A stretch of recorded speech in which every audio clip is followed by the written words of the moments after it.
बाबा तो भारत का प्रधानमंत्री आता है। उस मूवी में ये दिखाया है भारत का प्रधानमंत्री आता है। और जो जैसे मंदिर में होता है सेवक, तो वैसे ही जो दरगाहों में उनको बोलते हैं खादिम। फोन नीचे रख कुछ क्या बोलते हैं? सेवा से बड़ा सेवक। तो सेवा को उर्दू में बोलते हैं खिदमत। उसने उसकी खिदमत की, तो खिदमत करने वाला क्या जाएगा? खादिम। क्या जाएगा? खादिम। तो जैसे मंदिर में भगवान की सेवा करने वाला सेवक, तो वैसे दरगाह के अंदर खिदमत करने वाला क्या हो गया? खादिम। तो जो खादिम होता है ना, जिसकी प्रधानमंत्री जी को वहाँ भाई जैसे मान लो आज कहे कि गोविंद देव जी के मंदिर में मोदी जी आएंगे, तो मंदिर में बाकी सबको बाहर निकालेंगे, एक पुजारी जी रहेंगे, एक मोदी जी रहेंगे, यही बस सिक्योरिटी कंसर्न होता है पूरा। तो अब वहाँ जब दो ही आदमी है, ऑब्वियसली बात है, प्रधानमंत्री जी पुजारी जी से भी पूछ ही लेंगे और पुजारी जीवन में सब कुछ ठीक चल रहा है क्या? वहाँ पर वो एक खादिम होता है और एक मतलब प्रधानमंत्री जी होते हैं। प्रधानमंत्री जी पूछ लेते हैं वह और आपके जीवन में सब कुछ ठीक चल रहा है? तो उसमें दिखाया है कि जो प्रधानमंत्री होता है भारत का, उसको हिंदी नहीं आती। साउथ इंडिया का दिखाया तो उसको इंग्लिश आती है, अपनी रीजनल लैंग्वेज आती है।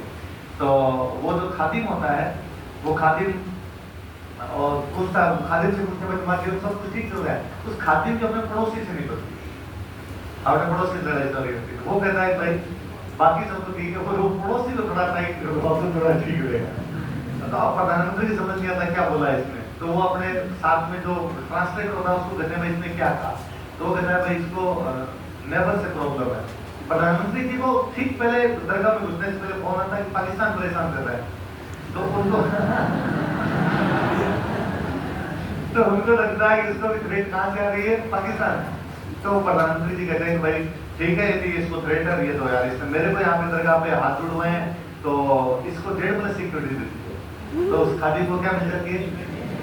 एक सामान्य व्यक्ति के जीवन में जब 1.5+ सिक्योरिटी आ जाती है तो उसके जीवन में क्या क्या प्रॉब्लम है उन पर मूवी बनी हुई है। उसमें कहानी क्या है? अब उसकी क्या छोटी सी दुकान होगी साइकिल की, है ना? अब उसके दुकान के बाहर 10 पुलिस वाले के बॉडी से जिसने उसकी दुकान पर कोई भी आता वो क्या लड़ाई का टाइम है, दोनों शादीशुदा है ना, दोनों के बच्चे हैं। अरे बड़े गांव की सी कहानी है, एकदम पता कोई बड़ा वो एक्टर नहीं है उसके अंदर, सारे एकदम वो आपके थिएटर वाले कलाकार उस टाइप के। वो तो एक्टर का उनका नाम ही गुजरा, आदिल खान शायद नाम, आदिल खान उसकी मुख्य हीरो है। तो वो पड़ोसी से उनकी लड़ाई होती है कि वो उन दोनों की गर्लफ्रेंड एक होती है, भाई एक ही महिला के प्रति वो आकर्षित होते हैं दोनों, जबकि दोनों शादीशुदा परिवार दोनों के। तो अब क्या है कि वो नाम नहीं ले सकते कि भाई उनके लड़ते हैं दोनों गरीब है ना, बैंक के ढंग से या आपस में लड़ते रहते, पर कहते नहीं भाई उसके लिए लड़ रहे हैं। तो वो ना आपस में वैसे बात करते हैं कि कश्मीर तो मैं लेके रहूंगा, भारत पाकिस्तान की रीजन कश्मीर इश्यू। अरे तो क्या होगी हंस के बहुत हो जाओगे, इतनी तकलीफ हुई है।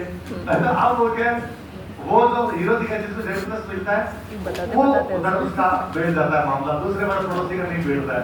अब वो क्या अब ऐसे मामले में गुपचुप के मिल जाएगा अगला भाई, बोले हम कैसे मिले? तो वो है कि भाई रात को एक अचानक वो उससे दीवार कूद के जा रहा था, सिक्योरिटी वाले पीछे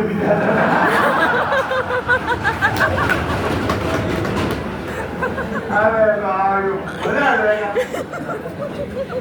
अब तो क्या पता नहीं चलता कि कौन सी मूवी अच्छी है कौन सी नहीं। पहले दैनिक भास्कर में एक राइटर आते थे जयप्रकाश चौकसे, तो जयप्रकाश चौकसे दैनिक कॉलम लिखते थे और उसमें बताते भाई कौन सी मूवी कैसी है, उसका पूरा विश्लेषण देते। तो हमारा ये था भाई जयप्रकाश चौकसे को पढ़ेंगे और चौकसे ने यदि कोई मूवी अच्छी बताई तो देखेंगे, वरना 1.5+ आई कोई बड़ा एक्टर भी नहीं है तो चली भी नहीं होगी वो ज्यादा। पर हमें पता चला कि आइए, तो हम कोचिंग में जो समय पढ़ते थे मेरे साथ में, हम 5-7 लोग देखने के लिए गए थे उसको, तो इन सिनेमा हॉल में लोट हो गए, जगह सिनेमा हॉल खाली पड़ा और पता ही नहीं लोग क्यों आएंगे, और इतनी प्यारी मूवी है। तो मैं क्या जब से पढ़ाना लगा तब से हमेशा जब ये बारी आती मैं कहता हूँ भाई एक तो पीर निजामुद्दीन की दरगाह है, इस मूवी में मतलब हर यूं 10 मिनट बाद में डायलॉग है, फतेहपुर वही आते हैं जिनको पीर बाबा बुलाते हैं, फतेहपुर वही आते हैं जिनको पीर बाबा बुलाते हैं, तो ये याद भी हो जाता है पीर निजामुद्दीन की दरगाह। तो मैंने हर क्लास में बोलना शुरू कर दिया कि यार ये देख ले। अब मैं कहता हूँ तो अब क्लास में क्योंकि आप इतने देर में बैठे हो तो 20-30 देख ही लेते होंगे। अब 20-30 देखते भी खूब बड़ी संख्या हो जाती है। एक दिन मेरे स्टूडेंट ने आकर सर एक चीज दिखाऊंगा आपको, कहते हो 1.5+ देखा करो। हाँ उसने देखी नहीं देखी, उसने देखी जरा मजा आ गया, तो उसने कहा यूट्यूब खोलो। अब वो यूट्यूब पे पड़ी, अब मैं तो यूट्यूब पे क्यों देखूं, मेरी सिनेमा हॉल में देखी है, तो उसने यूट्यूब खोला, यूट्यूब पे देखे कमेंट्स देखे, हर तीसरा कमेंट है राजवीर सिंह के गाने में कौन है मुझे लगा इसका डायरेक्टर मेरे को बुलाएगा। तो तुम हो कौन? इस मूवी को तो हिट किया पर देखना मजा आया आपको। इस मूवी में वही आता है जो पुराने सब पूरी एक साथ नहीं देखी जाए तो यूं कभी कॉमेडी टाइप की एक साथ देखने की कोई आवश्यकता नहीं। इधर से कुछ मूवी इंटेंस होती है पूरी कहानी एक साथ देखने की कहानी वाली कुछ ही नहीं। फाइनली क्या वो लास्ट में घायल हो जाता है एक्टर बड़ी जोरदार कहानी है।